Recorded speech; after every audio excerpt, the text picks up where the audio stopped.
প্রিয় দর্শক সবাইকে আমন্ত্রণ ও শুভেচ্ছা জানিয়ে শুরু করছি বাংলাদেশ টেলিভিশনের নিয়মিত আয়োজন প্রাণী ও পুষ্টি। আয়োজনে আপনাদের সাথে আছি আমি মারজান সুমি এবং আজকে আমি চলে এসেছি নারায়ণগঞ্জের এসএস ক্যাটল ফার্মে। এই খামারে অনেক বড় পরিসরে মহিষের পালন হচ্ছে। চলুন দর্শক তাহলে দেখে নেই কিভাবে করে হচ্ছে মহিষের পালন।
পালন করতে হলে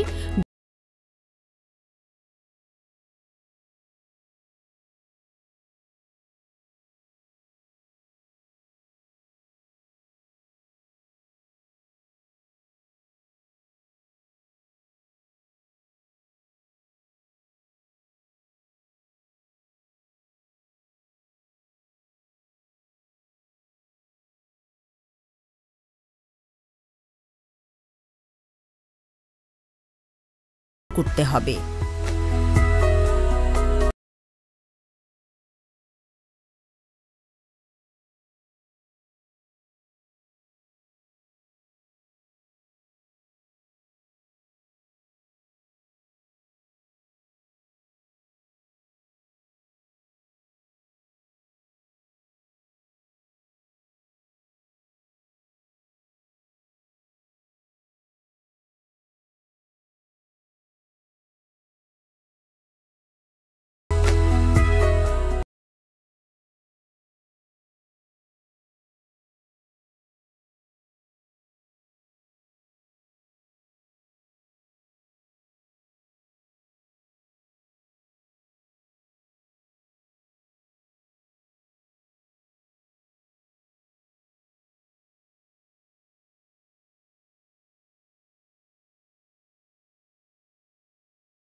দর্শক এই মুহূর্তে কথা বলবো এসএস ক্যাটল ফার্মের প্রতিষ্ঠাতা লুৎফর রহমান ভাইয়ের সাথে।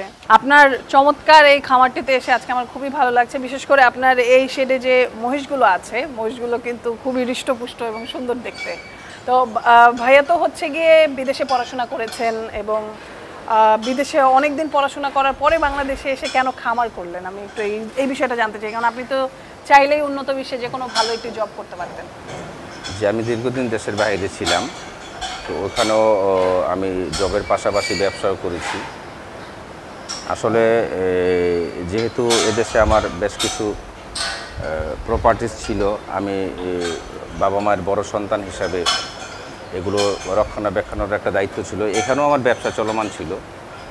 আর এই প্রপার্টিসটাকে আমি কাজে লাগানোর একটা ভাবনা চলে আসে। তাছাড়া ছোটোকাল থেকে গরুর প্রতি, প্রাণীর প্রতি, হাঁস মুরগি গরু ছাগলের প্রতি একটা ফ্যাসিনেশন ছিল। সেই ভালোবাসা থেকে আর নিরাপদ মাংস উৎপাদন এবং দেশের জন্য কোনো কিছু করার উদ্দেশ্য নিয়ে ডেভেলপমেন্টের চিন্তাভাবনা থেকে আমি এটার মধ্যে বাহ, চমৎকার চিন্তা ভাবনা। তো আপনার এখানে কি সবগুলো দেশীয় জাতের মহিষ? জি না, এগুলো হলো সব ইন্ডিয়ান প্রজাতির মহিষ। আর আমাদের দেশে জাতীয় মহিষগুলো খামারে লালন পালনের জন্য আমি মনে করি অতটা ভায়াবল না, প্রফিটেবল না। কারণ যেগুলো মনে করেন আমাদের দেশে মহিষ লালন পালন করে ওগুলো বাতানের মধ্যে ছেড়ে পালতে হয় এবং সেগুলোর গ্রোথ রেটটা খুব কম। তো যেহেতু আমাদের শখের পাশাপাশি বাণিজ্যিকভাবেও চিন্তা করতে হয়, আর শখটা তখনই আপনার জন্য মানে প্রযোজ্য হবে যখন আপনি এ থেকে কিছুটা বাণিজ্যিক লাভবান হবেন। আপনি লাভ করলেন না, শখ করতে করলেন, একটা সময় কিন্তু শখ থাকবে না। দ্যাটস ওয়াই আমাদেরকে ব্রিডগুলো এমন চিন্তা করে লালন পালন করতে হয় যেটা দিয়ে আমরা বাণিজ্যিকভাবে কিছুটা প্রফিট যাতে করতে পারি, আমি আমার খামারটাকে যাতে টিকিয়ে রাখতে পারি। তো আপনি কি কখনো দেশি জাতের সাথে এই জাতগুলো ব্রিড করবেন এরকম চিন্তা করেছেন? আসলে মহিষের ক্ষেত্রে আমাদের দেশীয় কোনো জাত নাই। মূলত আসাম থেকে যে আসামীয় যে মহিষগুলো সেগুলো একটু ছোটো প্রকৃতির। তো আমি এখানে ওই ইন্ডিয়ান যে মুররা আমার কাছে বকনা প্রায় 14টা আছে। আমি এবার প্রথম ব্রিডিং করার চেষ্টা করছি। আচ্ছা, তো আশা করি এখানে যে আমার মুররা সার আছে সেটা দিয়ে ব্রিড করে আমি মানে দুধের যে প্রোডাকশনটা একটু বাড়ানোর চেষ্টা করবো। আমাদের এখানে যে দেশি জাতীয় মহিষগুলো আছে 2-3 লিটারের বেশি দুধ হয় না, কিন্তু একটা মুররা মহিষ কিন্তু 12 থেকে 14 লিটার দুধ হয়। তা আমি এবছরই প্রথম বেশ কিছু বকনা কালেক্ট করেছি, আশা আছে এগুলোকে আমি আচ্ছা। এবারে একটু জানতে চাই, আপনার তো এখানে 4টা জাতের মহিষের কথা বললেন, যদি মাংসের দিক থেকে বলি তাহলে কোন জাতটা বেশি প্রফিটেবল? সবচাইতে প্রফিটেবল হলো মুররা। আচ্ছা, মুররাটার গ্রোথ রেটটা খুব ভালো। মুররা, নীলিরাবি, জাফরাবাদী এই 3টাই। আচ্ছা। আর এলবিনো মহিষটার মিট কোয়ালিটি চমৎকার, বাট এটার গ্রোথ খুব বেশি একটা না, হয়তো 750-800 কেজি পর্যন্ত হয়। আর মুররা 1100 থেকে 1200 কেজি পর্যন্ত হয়। জাফরাবাদী 1100 থেকে 1200 কেজি পর্যন্ত। আমার এখানে কয়েকটা আছে যেগুলোকে অলরেডি 1000 কেজি পার হয়েছে। আচ্ছা, আশা করি এন্ড অফ দ্য ইয়ারে বা ঈদের পূর্বে এগুলো প্রায় 1200-1300 কেজি হয়ে যাবে। তো এই যে মহিষের চাহিদা যদি আমি তুলনা করি তাহলে গরুর থেকে কিন্তু মহিষের চাহিদা এখনো পর্যন্ত অনেকটাই কম। এটার কি কারণ আপনি কি মনে করেন? আসলে প্রাপ্তি সাপেক্ষে যেহেতু আমাদের এখানে গরুটার প্রাপ্তিটা একটু ব্যাপক ছিল, আলটিমেটলি সেটার চাহিদা ডেফিনেটলি বেশি ছিল। আর এখন যেহেতু মানুষ সচেতন হচ্ছে, মহিষের গোস্ত গরুর গোস্ত চেতে কোনো অংশে কম না, বরঞ্চ স্বাস্থ্য সচেতনার কথা চিন্তা করতে গেলে মহিষের গোস্তের মধ্যে কোলেস্টেরল কম, লো ফ্যাট, আর এটা মিট দিন দিন খুব জনপ্রিয়তা লাভ করছে, যার কারণে মহিষের চাহিদাও আছে। আগে একটা জোন ভিত্তিক ছিল, যেমন চিটাগাং, কুমিল্লা, ইনফ্যাক্ট হয়তো বা আমাদের দৃষ্টিতে ছিল না, কিন্তু মহিষ কিন্তু কম কনজুম হয় না। বাংলাদেশে মাংসের ব্যাপক একটা চাহিদা কিন্তু মহিষ দ্বারে মিট আপ করা হয়। আচ্ছা, কিন্তু ওই তুলনায় হয় না, না, এটা তো জেনারেল। যেহেতু গরু একটা সার্বজনীন ব্যাপার, অনেক আগের থেকে প্রাপ্তিটাও বেশি, গরুর প্রোডাকশনটাও বেশি, যার কারণে গরুটা হলো ফার্স্ট। তো ভাইয়া মহিষকে কি কি খাবার খেতে দেন এবং কয় বেলা? আমার নিজস্ব তৈরি দানাদার, আমার জমিতে চাষ করা ঘাস এবং খড়। তবে মহিষের খাবারটা একটু বেশি লাগে, মানে একটা 600 কেজির গরুকে আমরা যে পরিমাণ খাবার খাওয়াই অলমোস্ট এর ডাবল খাওয়াইতে হয় একটা মহিষকে। পরিচর্যার বিষয়টা একটু জানতে চাচ্ছি। যখন একটু গরমটা বেশি থাকে আমরা 3 বেলা মিনিমাম গোসল করাই, কখনো 4 বেলা, আর যখন আবহাওয়াটা ভালো থাকে তখন 2 বেলা গোসল করাই। মহিষের কি ধরনের রোগবালাই হয় এবং তা কিভাবে আপনি প্রতিকার করেন? মহিষের রোগবালাই একেবারে নগণ্য, মানে গরুর তুলনায় মহিষ লালন পালন করা খুবই সহজ, এগুলো রোগবালাই নাই বললেই চলে। আচ্ছা, তারপরেও কি কোনো ভ্যাকসিন বা টিকা আপনারা দেন? না, ভ্যাকসিন জেনারেলি আমরা গরুকে মানে যে টাইপের ভ্যাকসিনগুলো দেই, এলএসডি, এফএমডি, অ্যানথ্রাক্স, এরপর বাদলা, আমরা মহিষকে সেই ভ্যাকসিনই করি।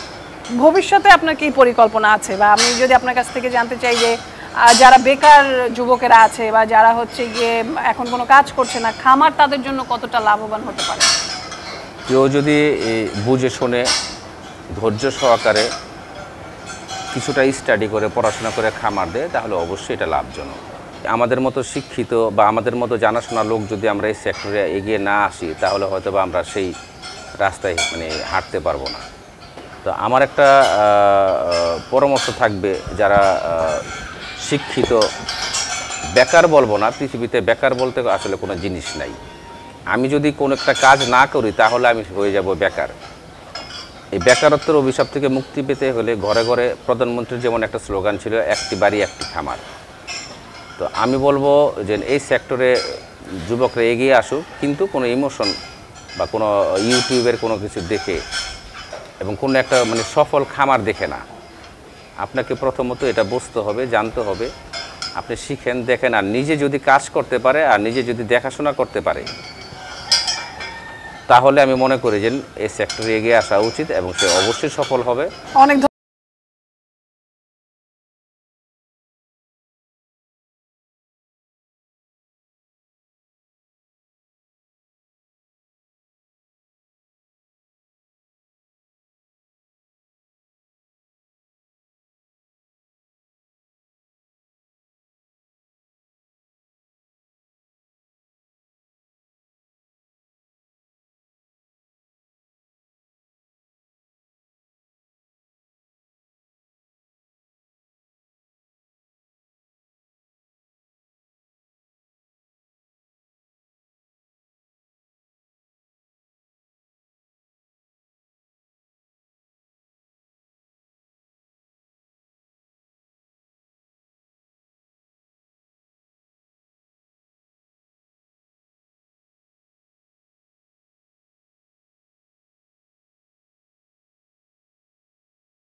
মাস্টাইটিস, ফ্যাসিওলিয়াসিস, অন্যান্য কৃমিঘটিত রোগ প্রভৃতি প্রধান।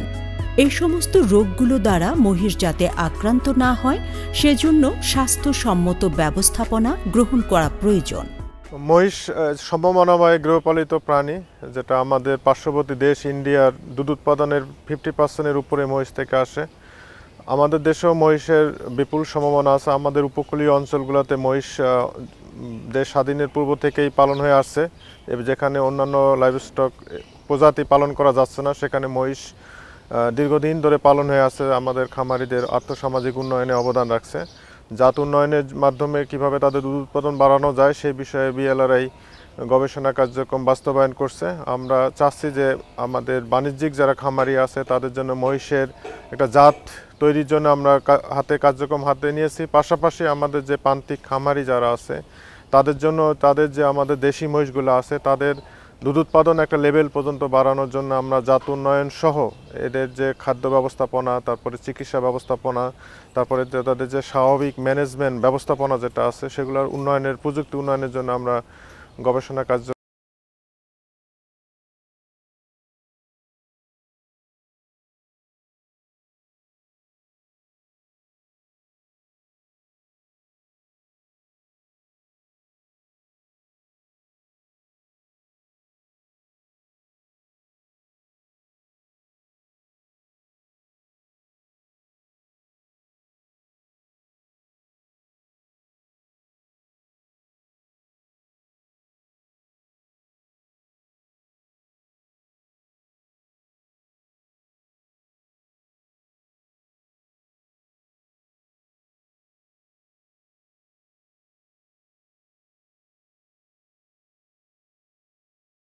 খাতে রয়েছে বিশাল অবদান।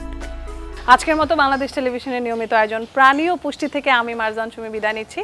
দেখা হবে আগামী পর্বে। সে পর্যন্ত সবাই ভালো থাকুন, সুস্থ থাকুন, নিরাপদে থাকুন এবং অবশ্যই বাংলাদেশ টেলিভিশনের সাথেই থাকুন।